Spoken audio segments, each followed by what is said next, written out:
औज़ुबिल्लाहिमिनश्शैतानिर्रजीम बिस्मिल्लाहिर्रहमानिर्रहीम अल्लाहुम्मा सल्लि अला मुहम्मदिन व अला आलि मुहम्मद कमा सल्लैता अला इब्राहीम व अला आलि इब्राहीम इन्नका हमीदुम मजीद। अस्सलाम वालेकुम दोस्तों। कुछ तबीयत की नासाजी की वजह से कुछ दिनों तक मैं हाज़िर खिदमत नहीं हो सका। आज जो है आज ज़रा थोड़ा सा मुझे मौजू से हटना पड़ रहा कि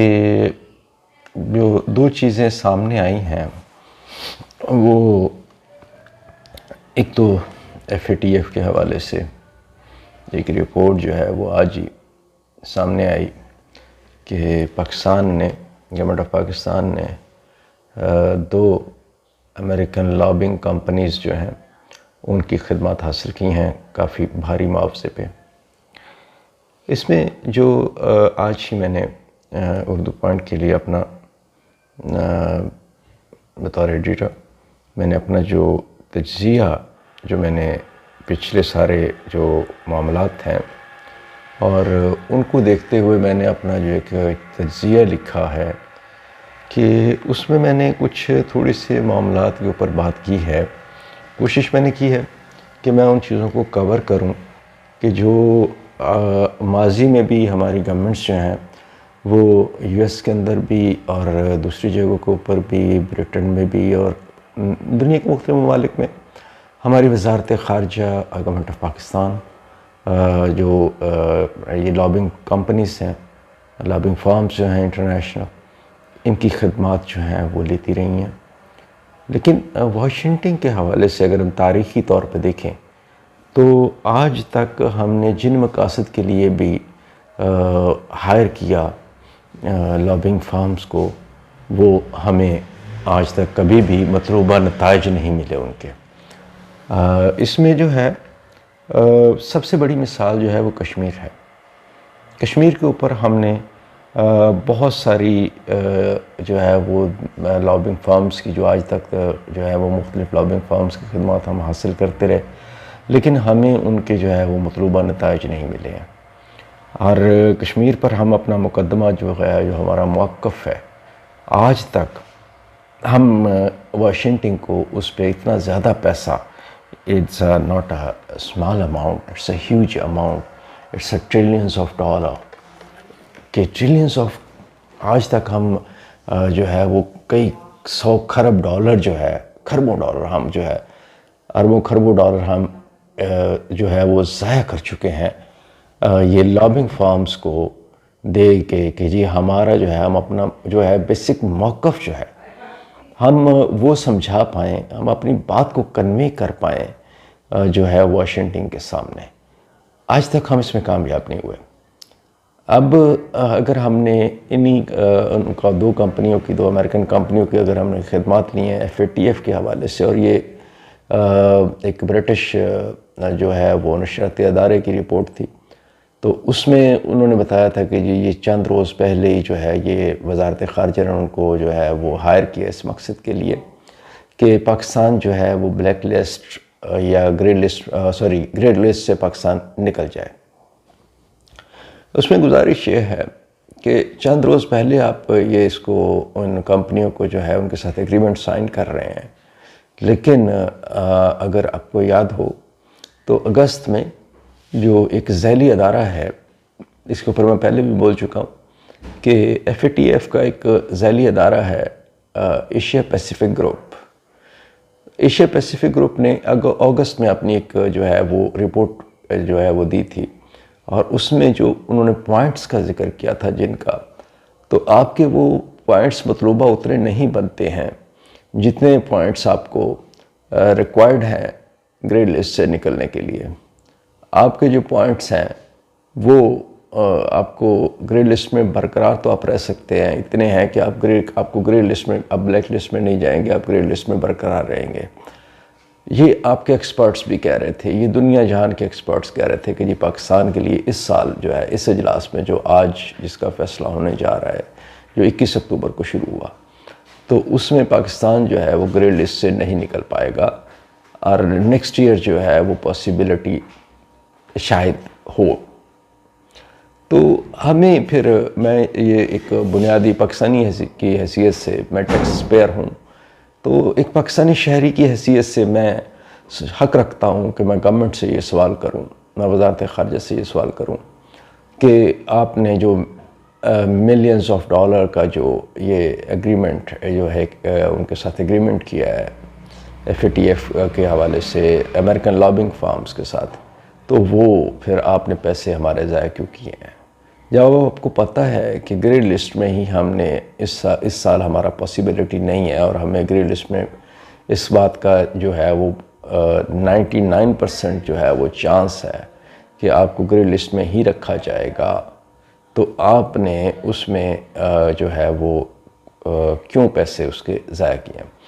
अच्छा, इसमें मैं एक छोटी सी गुजारिश आज मैं ज़्यादा टाइम नहीं दे पाऊँगा, मेरा अभी भी जो है वो गला और मेरे थोड़ा सा ज़रा फ्लू का मसला है और थोड़ा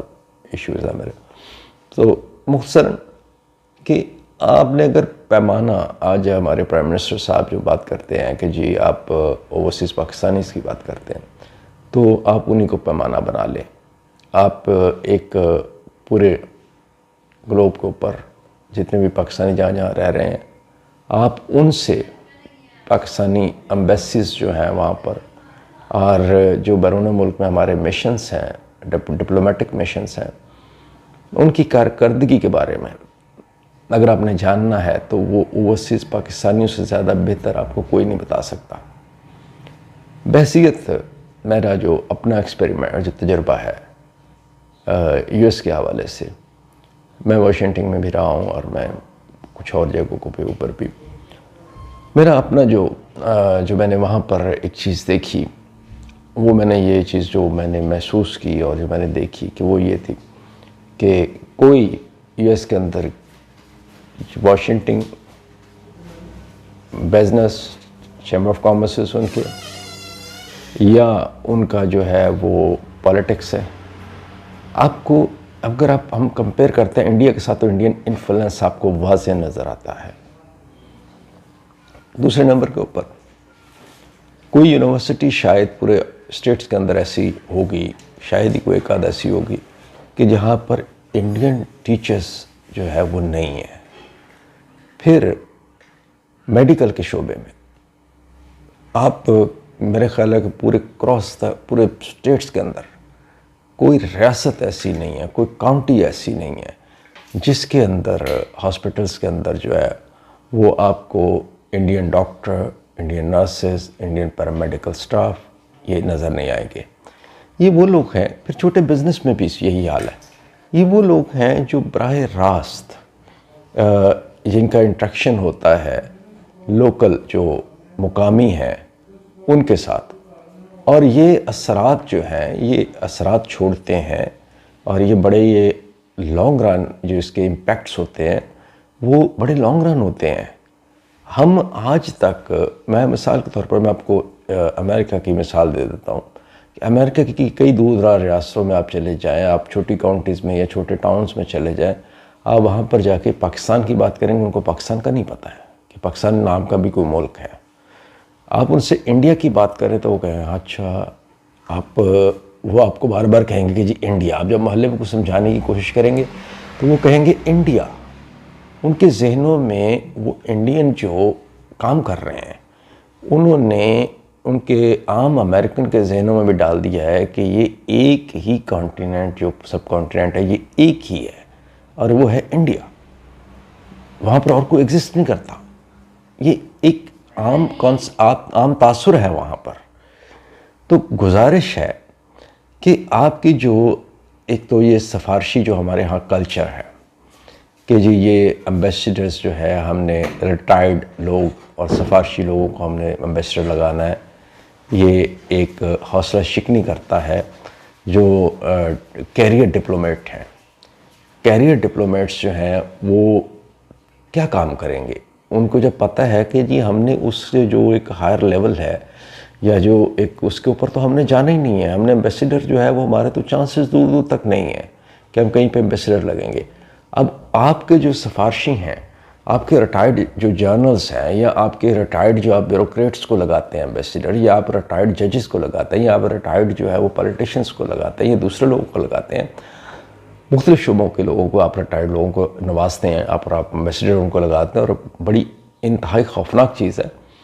कि हमने कई ऐसे द्वार गुजरे हैं कि जिनमें बड़े ही अहम मुल्कों में स्ट्रेटजिकली वहाँ पर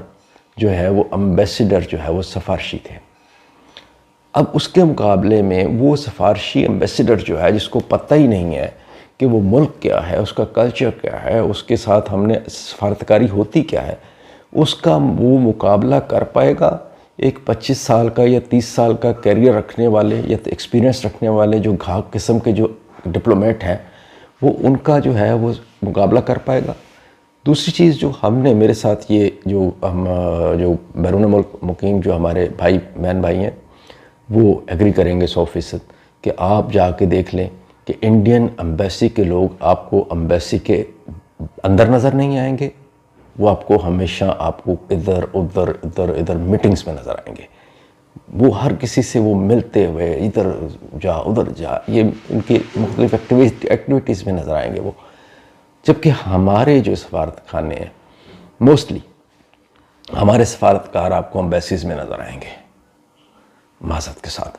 हमारे जो हाँ सफारतकार जो हैं, उनका प्राइम टारगेट जो होता है, ये मैं कोई ये ढकी छुपी बात नहीं कर रहा हूँ, मैं बड़ा खुल के बात करने लगा हूँ कि हमारे यहाँ जो जाता है प्राइम जो एम्बेसडर जाता है, या किसी को भी हम जो है जो सिफारशी जाते हैं, उन सिफारशियों का जो प्राइम टारगेट होता है वो ये होता है कि अगर वो किसी वेस्टर्न कंट्री में या अमेरिका में या कनाडा में या किसी स्कैंडिनेवियन कंट्री में, उनका प्राइम टारगेट होता है कि वहाँ पर हम जो है अपने उस 3 ईयर टेन्योर या जितना भी टेन्योर है उसके अंदर हम अपने और अपनी फैमिली की इमिग्रेशन करवा लें। जब वो इमिग्रेशन के लिए जाएंगे, जब वो ये टारगेट लेके जाएंगे, तो उन्होंने पाकिस्तान के लिए क्या करना है? ये बहुत बड़ा सवाल है। तीसरे नंबर के ऊपर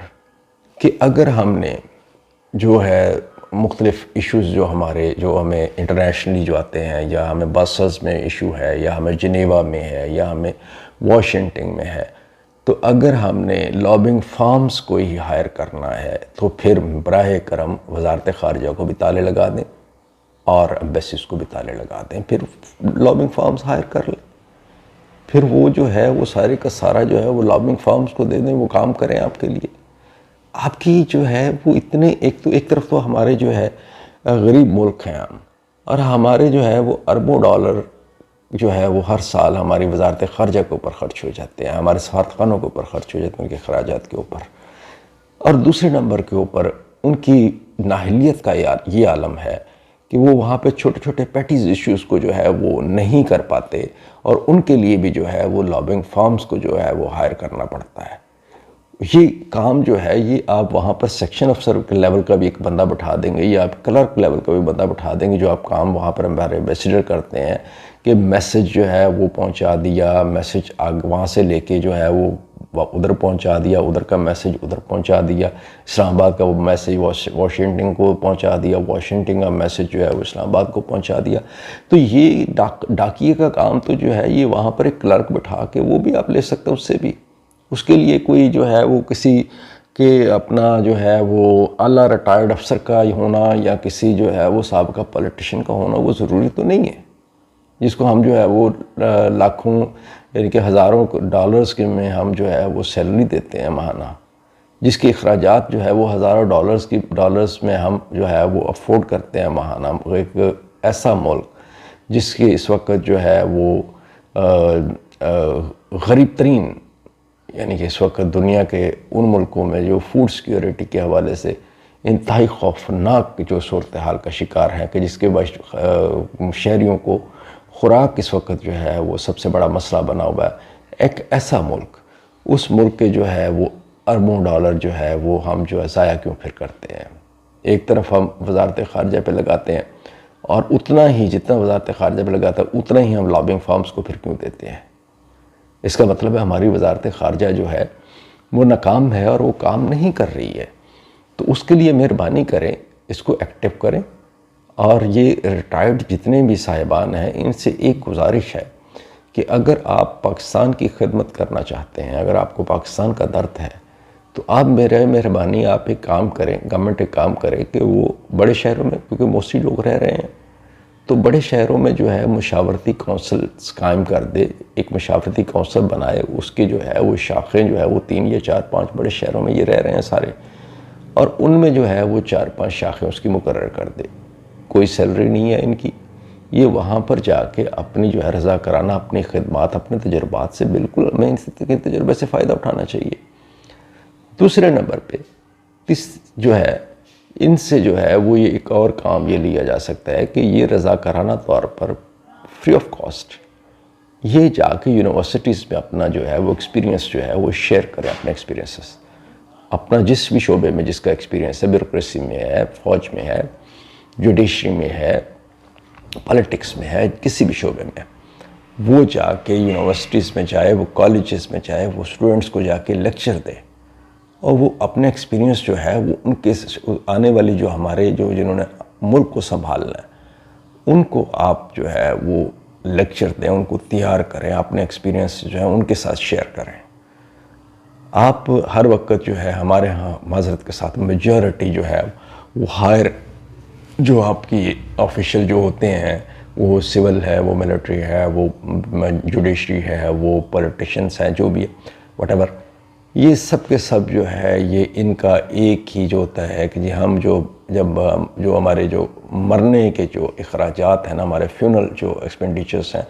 वो भी जो है वो सरकार दे, वो भी हमें जेब से ना देने पड़े। तो वो किसी न किसी अदारे के साथ चिमटे रहना चाहते हैं। भाई आप पूरी दुनिया के अंदर है कि रिटायर्ड आप हो गए हैं, आप जाके सुकून के साथ अपनी रिटायर्ड ज़िंदगी गुजारें, मौज करें। क्यों आप जो है वो हमारे यहाँ जो नौजवानों में बेरोज़गारी की जो शरह है उसमें इजाफे की बहुत बड़ी वजह जो है वो कॉन्ट्रैक्ट के ऊपर जो है वो रिटायर्ड जो लोगों को जो है वो जो मुसल्लत किया जाता है, ये एक बहुत बड़ी वजह है हमारे यहाँ। तो हमें ये सारी चीज़ों को अब देखना पड़ेगा। अब टाइम आ गया कि मेरा ख्याल है कि अब वक्त है, आ गया है कि अब इनको हमें जो है वो बिल्कुल एड्रेस जो है वो करना चाहिए।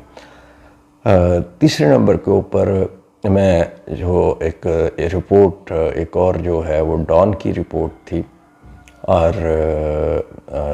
इसके अलावा जो है वो मसाबकी कमीशन जो है वो जो मोनोपली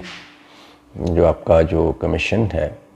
वो उसका आप अगर वेबसाइट पे जाके एक रिपोर्ट देखें, उनकी रिसेंट रिपोर्ट है और वो शुगर मिल्स के हवाले से है कि जिसमें उन्होंने जो एक इन्वेस्टिगेशन अपनी रिपोर्ट फाइल की है, उसमें उन्होंने ये कहा कि जी ये शुगर मिल्स में जो शुगर मिल मालकान हैं, इन्होंने कार्टेल बनाकर, यानी कि इन्होंने जो है वो मिली भगत से जो है वो रेस किए, रेट्स को अप लेके गए, और वो आज कौम भुगत रही है। उनमें टॉप ऑफ द लिस्ट जो नाम आता है, जो FIA ने भी फाइंड आउट किया, वो जमालदीन वाली शुगर मिल्स के एक अहम ओहदेदार का नाम आ रहा है, जो कि मोहतरम वज़ीर-ए-आज़म साहब, उनके जो इंतहाई करीबी रफ़ीक मिस्टर जहांगीर तरीन ख़ान, ये उनकी मलकियत है ये शुगर मिल, और उसमें उनका नाम बहुत आ रहा है। इनके टॉप ऑफ द लिस्ट जो नाम एक FIA ने जो इन्वेस्टिगेट किया, तो उसमें जो टॉप ऑफ द लिस्ट नाम आया कि जो रब्ताकार जो इस मामले में थे, वो साहब का ताल्लुक जमालदीन वाली शुगर मिल से, और वो वहाँ पर बड़े अहम ओहदे पे पोस्टेड हैं, उन ओहदेदार हैं। तीसरे नंबर पे हमारा वो पॉलिटिक्स का इशू जो आजकल चल रहा है, पॉलिटिक्स में कि वो कैप्टन सफदर के ऊपर FIR और ये वो सारा कुछ। तो चूँकि मैं अभी आपको मेरे दोस्तों को पता है जो मुझे रेगुलरली देखते हैं उनको या पढ़ते हैं मुझे, उनको पता है कि मैं बहुत कम जो है वो लोकल पॉलिटिक्स के इश्यूज़ को मैं टच करता हूँ। तो इसमें एक मैं गुजारिश करना चाहूँगा, वो ये है कि यहाँ पर ये सवाल नहीं है कि ये किसको क्या बेनिफिट मिला, इसमें कौन इन्वॉल्व था, इसमें क्या हुआ। FIR जो है वो उसके लिए IG को किडनैप करने की ज़रूरत नहीं है। सब जानते हैं कि उसके लिए तो एक DSP को या एक इंस्पेक्टर को भी जो है वो उसके वो मैनेज करना भी कोई मसला नहीं है, कोई इशू नहीं है वहाँ पर। ये पूरे पाकिस्तान के अंदर ये है कि कोई इशू नहीं है। अगर मैनेज करना है तो एक SHO को मैनेज कर लिया जाए, IG तक तो ज़रूरत ही नहीं है। एक तो ये एक बड़ी क्लियर एक बात हो जाती है। दूसरे नंबर के ऊपर मैंने ये पहले भी अर्ज़ किया कि अगर सिविल यानी कि जो कराची पुलिस है वो सिविल है,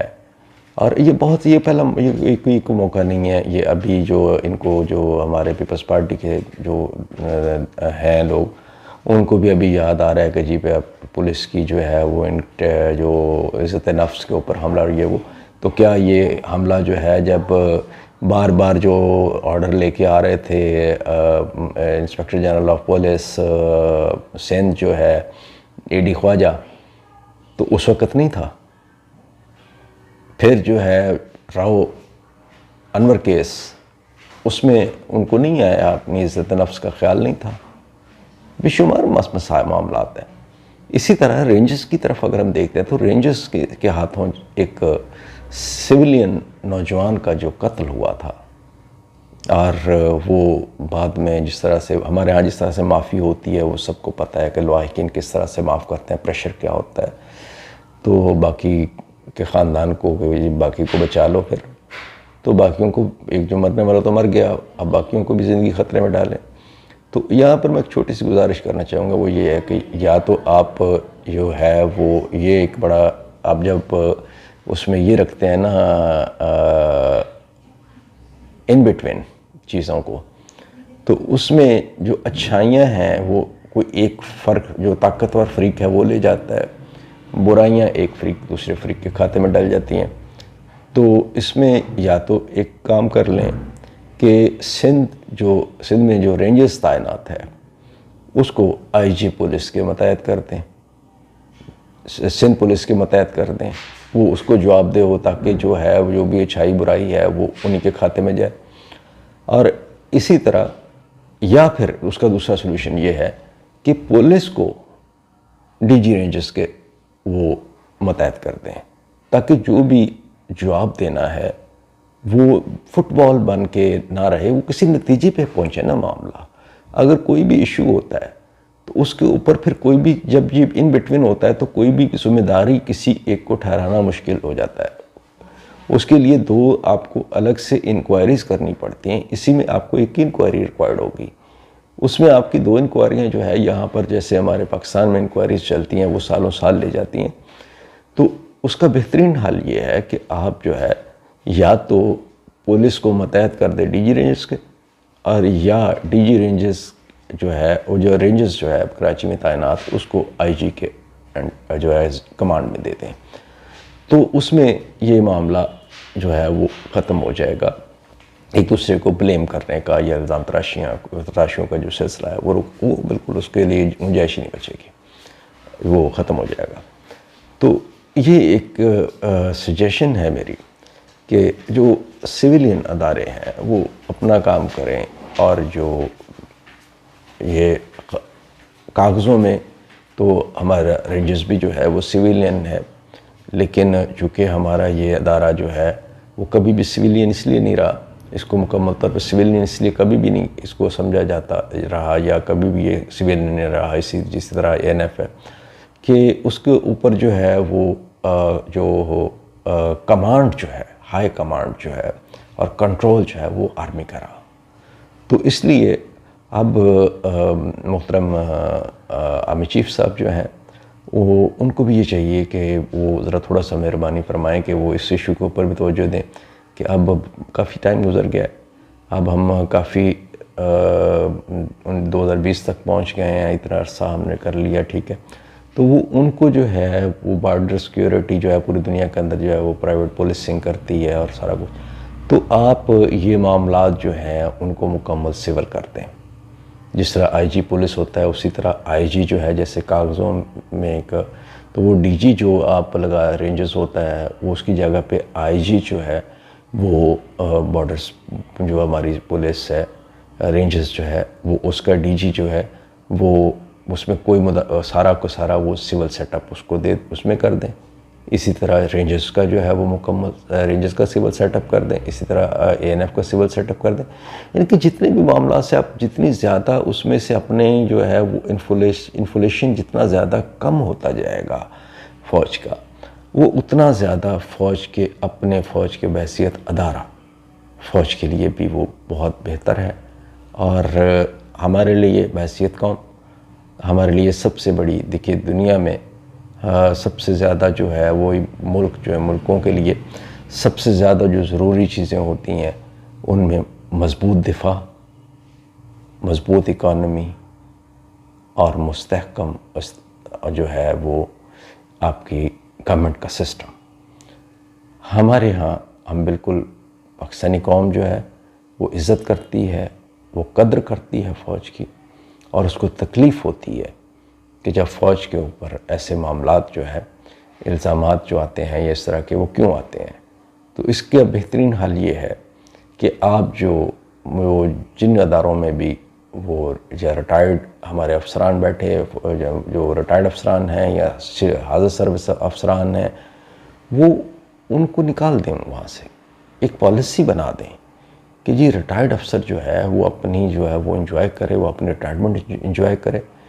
या वो फ़ौज के ही मुतल्लिका जो ट्रेनिंग एकेडमीज़ हैं या जो भी हमारे ट्रेनिंग स्कूल्स हैं फ़ौज के,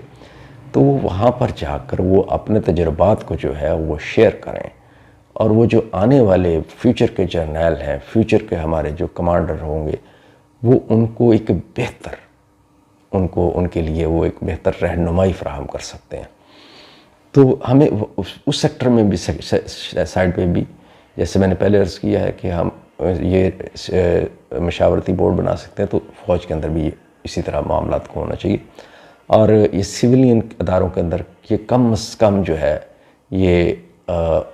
होना चाहिए, इसका इन्फ्लुएंस जो एक कहा जाता है कि फ़ौज का बड़ा इन्फ्लुएंस है, तो उससे बचने के लिए ज़रूरी है कि आप जितने भी सिविलियन अदारे हैं उनके सरबराह सिविलियन कर दें। और तीसरे नंबर पे ऊपर हमारी जो सियासी लीडरशिप है उसको बालग नज़री का सबूत देना चाहिए। और फेवरेटिज़म से निकलते हुए हमें अब ये फ़ैसला करना है कि हमने जो है किसी भी अदारे में मुदाखलत नहीं करनी है,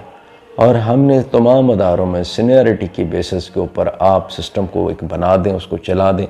जो भी सीनियर मोस्ट होगा वो अदारे का जो है वो ख़ुद ऑटोमेटिकली सरबराह बन जाएगा। हमें कोई ज़रूरत नहीं है किसी किस्म की मुदाखलत करने की। वो अदारे जाने, उनका काम जाने, उनको काम करने दें। वो सीनियर मोस्ट जो है वो अपनी जब मुद्दत पूरी करेगा, मुद्दत पूरी करके अपनी वो चले जाएगा, दूसरा सीनियर मोस्ट आ जाएगा। तो चंद ये थोड़े अरसे के बाद ये ख़ुद ब खुद सारी चीज़ें ट्रैक पे आना शुरू हो जाएंगी। तो आज के लिए इतना ही। रब्बना आतिना फिद दुनिया हसना व फिल आखिरति हसना व क़िना अज़ाबन्नार। खुदा हाफ़िज़।